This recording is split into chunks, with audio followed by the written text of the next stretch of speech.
যোৱাকালি আমাৰ গাড়ী চোৰৰ গেং এটা ধৰা হৈছিলে। তাত ভেটেৰান গাড়ী মানে বাইক লিফ্টাৰ আছিলে দিব্যজ্যোতি শইকীয়া, অজয় সিং আৰু দীপু প্ৰেৰণ।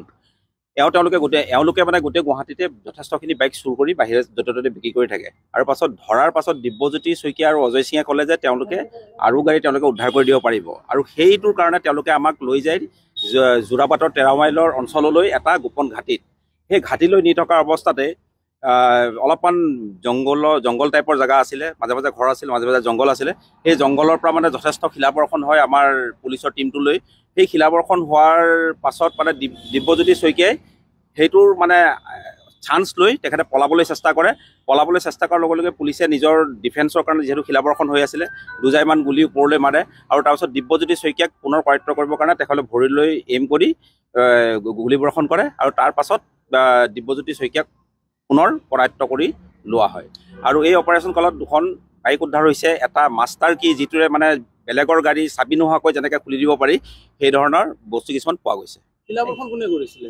এইটো দিব্যজ্যোতি শইকীয়া এটা গেং আছিলে। তেওঁতো প্লেনেই আছিলে যে মানে কি সেই জেগালৈ লৈ তেওঁক কালি 6 মাইলৰ ওচৰৰ পৰা ধৰা হৈছিলে। ধৰাৰ পাছতেই তেওঁক সেই জেগালৈ লৈ যোৱা হৈছিলে, আৰু ইতিমধ্যে তেওঁৰ বাকী গেংসকলেও তাতে মানে আপোনাৰ অলপমান প্ৰস্তুত হৈ আছিল যাতে তেওঁক মানে মোকলাই নিব পৰা যায়। আৰু কালি দিব্যজ্যোতি শইকীয়াক ধৰাৰ সময়তো ইভেন তেখেতে পুলিচলৈ দাখন লৈ খেদি আহিছিলে 6 মাইল এৰিয়াত। গতিকে তেখেত অলপ উত্তেজিতই হৈ আছিলে কালি অপাৰেশ্যনত। দিব্যজ্যোতি শইকীয়া তেখেত হৈছে ভেটেৰান মানে আপোনাৰ বাইক চোৰ, আৰু গুৱাহাটী আৰু ইয়াৰ দাঁতিকাষৰীয়া অঞ্চলৰ পৰা যথেষ্টখিনি বাইক চুৰ কৰিছে, আৰু এইটো তেখেতৰ মানে হেভিচুৱেল ক্ৰিমিনেল টাইপ। তেখেত আমাৰ তদন্ত চলি আছে। তেখেত বহুকেইখন বাইক চুৰিৰ লগত জড়িত আছে, কেছৰ লগত জড়িত হৈ আছে, আৰু এইটো তদন্তত গোটেই বস্তু ল'ব যথেষ্টখিনি কেছ আছে তেখেতৰ। সেইটো মই পাছত আপোনালোকক জনাম। সেইটো মই ফিডবেকটো এতিয়া লোৱা নাই, ফিডবেকটো লৈ মই পাছত জনাম।